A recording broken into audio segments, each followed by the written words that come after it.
The film opens in Greene County, New York, with a chilling crime scene. Broken glass lies scattered, lifeless bodies are on the floor, and cash is everywhere. What all of this really means will only be revealed later. Before this incident, we're introduced to Chloe, a single mother raising her young daughter, Sophie. Chloe runs a small roadside motel, but unfortunately, the place is known for drugs and unsafe activities. She isn't happy there. All she wants is to give Sophie a better life, but with no real money, leaving this business isn't easy. Chloe had been slowly saving up, yet escaping this trap felt impossible. We'll learn later what really happened to her husband, but for now, we see Chloe working tirelessly, running the entire motel by herself while trying to protect her daughter. Her love for Sophie is clear, but things take a hard turn when a woman from social services shows up. She tells Chloe that the environment is not safe for a child. Chloe has just 2 weeks to move Sophie somewhere better, or else Sophie will be taken away and placed with another family. But Chloe couldn't imagine being separated from her daughter. She was trapped in a painful situation. Out of desperation, she sometimes made the wrong choices just to survive. For example, she had a deal with a local cop named Billy. He looked the other way and allowed certain women to use the motel, while Chloe earned some extra money. Deep down, though, she hated herself for it. Now, we meet a new character of Eastern European origin with a Russian background. His name is Topolowski, but everyone calls him Topo. He's a ruthless gangster, played by Bryan Cranston, which makes the character even more interesting. Topo was on the road, delivering a package, and with him was his nephew, John. Topo was strict and focused, while John was tired after hours of driving. He suggested they take a break since they were already ahead of schedule.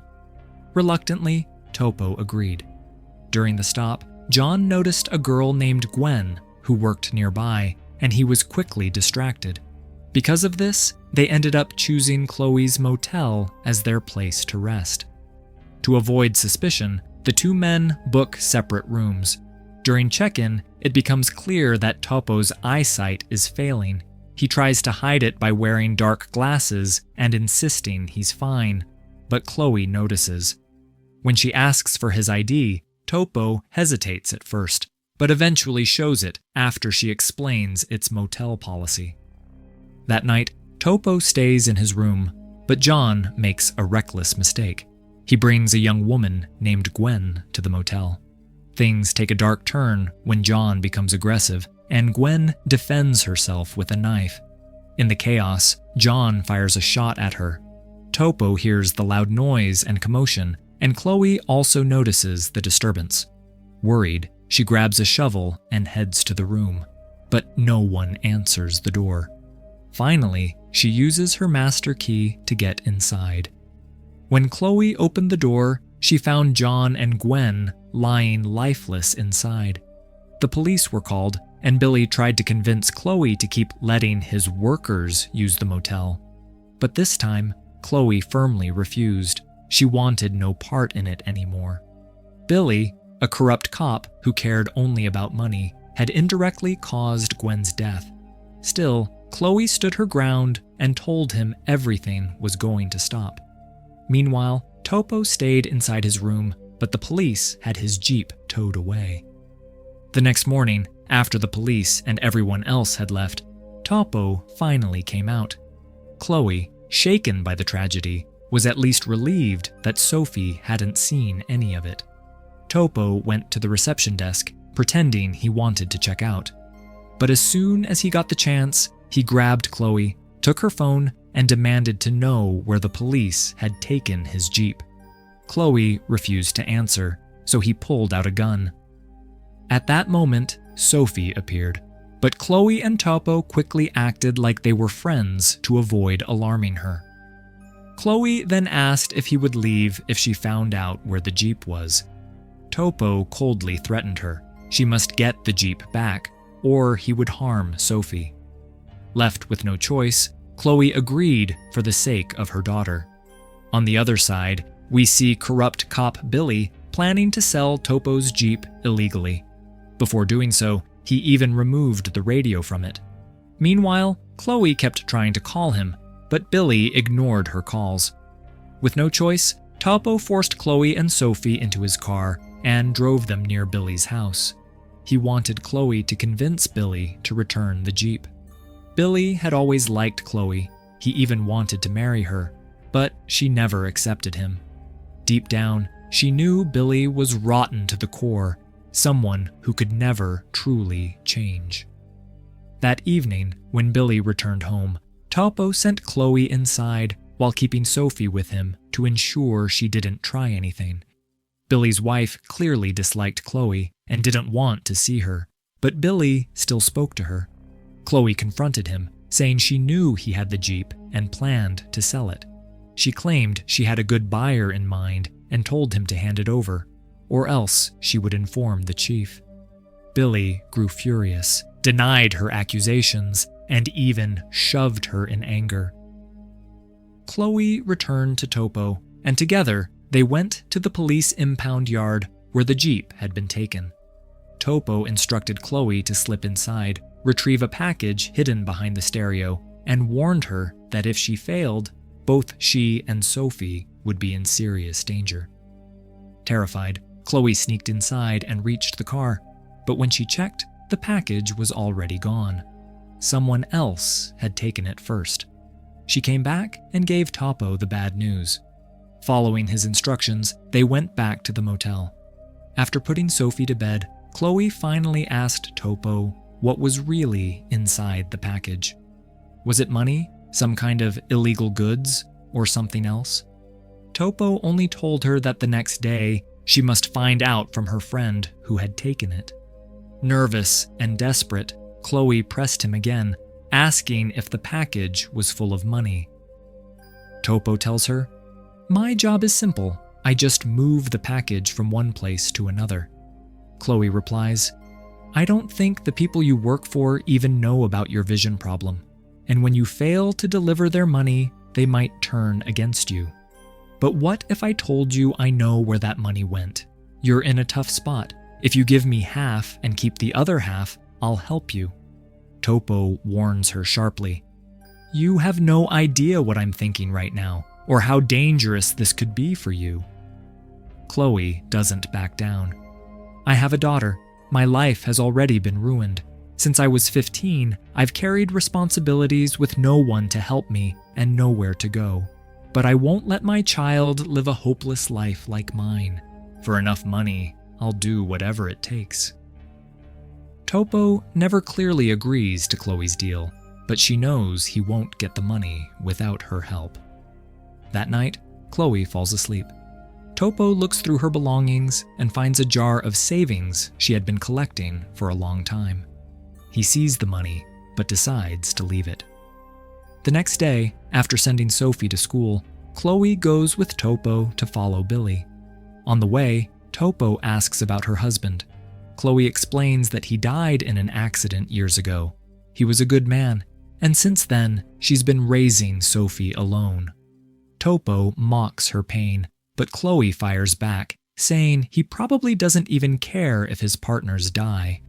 Topo reveals one of them was actually his nephew, calling him a fool, but adds that these days, finding a reliable partner is rare. Soon, they spot Billy leaving a mall with a big TV and bags of new items. Chloe immediately suspects the money must be with him. Using Topo's phone, she sends Billy a message. "I know you have the money." Reading it, Billy becomes nervous, proving her suspicion was right. Chloe then starts following him by car, but Billy notices and quickly turns his vehicle around to confront her. He blocks her path and orders her to step out. Hidden in the back seat, Topo whispers to Chloe not to move. He'll take care of Billy when he comes closer. But Chloe is terrified. Billy is yelling and Topo is holding a gun. Afraid things could spiral out of control, she decides to step out of the car herself.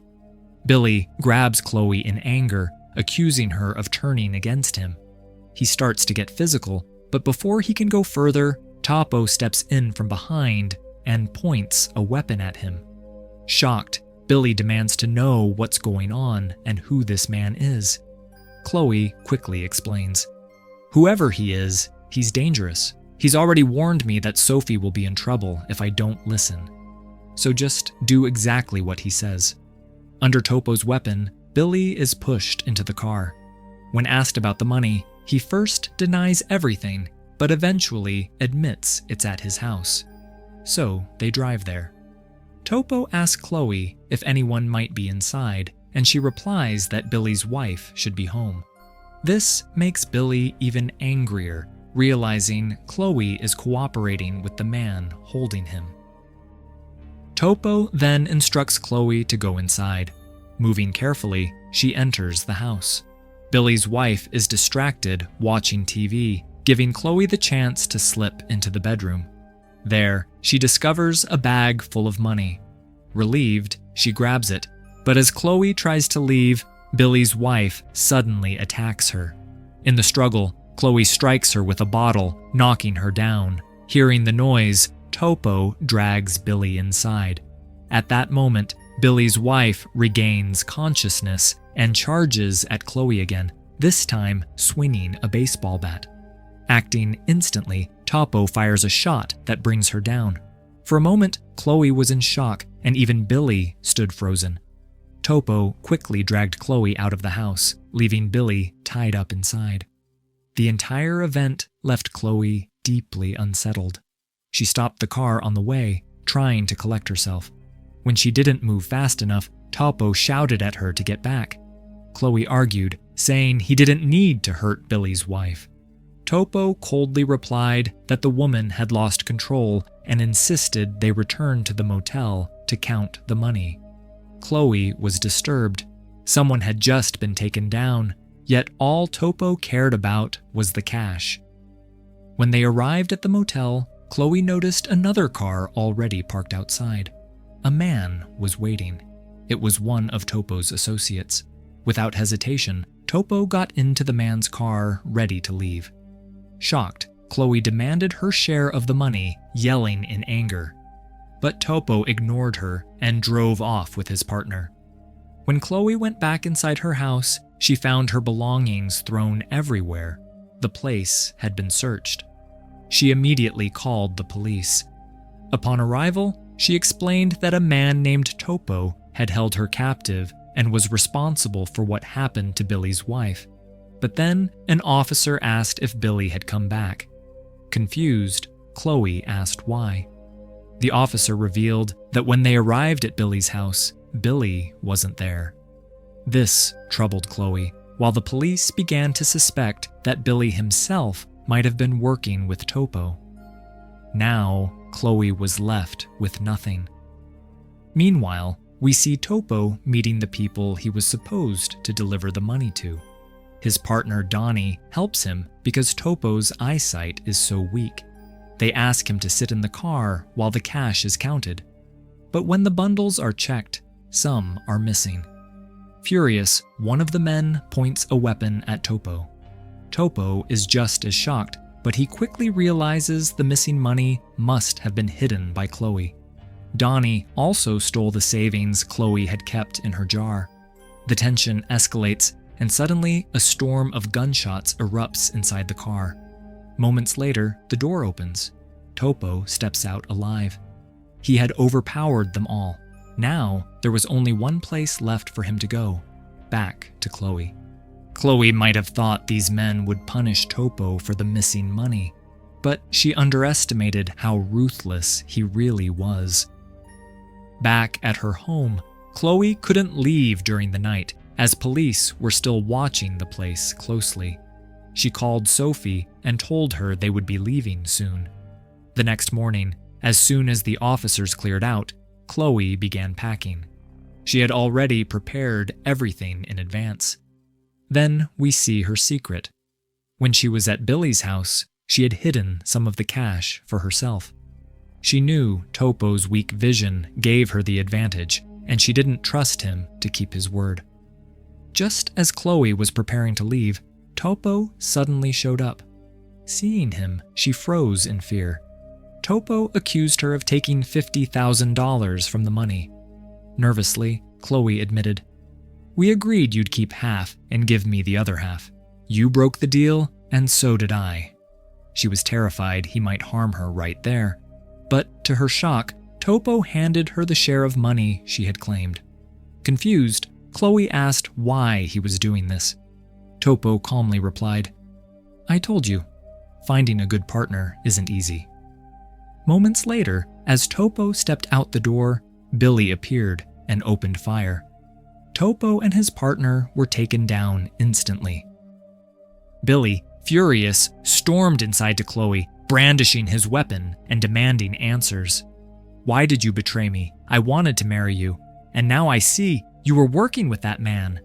In tears, Chloe begged him to understand. "Please forgive me. I just wanted to escape this life." But Billy, obsessed, asked if he could come with her, live together as a family. Chloe clearly didn't want that. Enraged, Billy demanded the rest of the money. Chloe led him into a room, pretending to comply. But the moment his guard was down, she struck back and tried to escape. Billy chased her in rage and grabbed her by the neck, trying to overpower her. Chloe shoves Billy, and he crashes into the glass door. A shard cuts his neck, and he collapses immediately. The money scatters through the air like paper, bringing us back to the very scene we witnessed at the beginning of the film. A reminder that greed always leads to destruction. Moments later, the police arrive. To them, it looks like a violent dispute between Billy and Topo over money, so Chloe isn't charged with anything. She quietly steps out of the house, carrying only her turtles box, leaving the rest of her belongings behind since they would be searched anyway. But inside that box, she has hidden the $50,000. In just a few days, everything in Chloe's life has changed. She may have lost much, but now she finally has hope. With her daughter Sophie, she can start fresh and give her the better life she always dreamed of. And with that, the film comes to an end.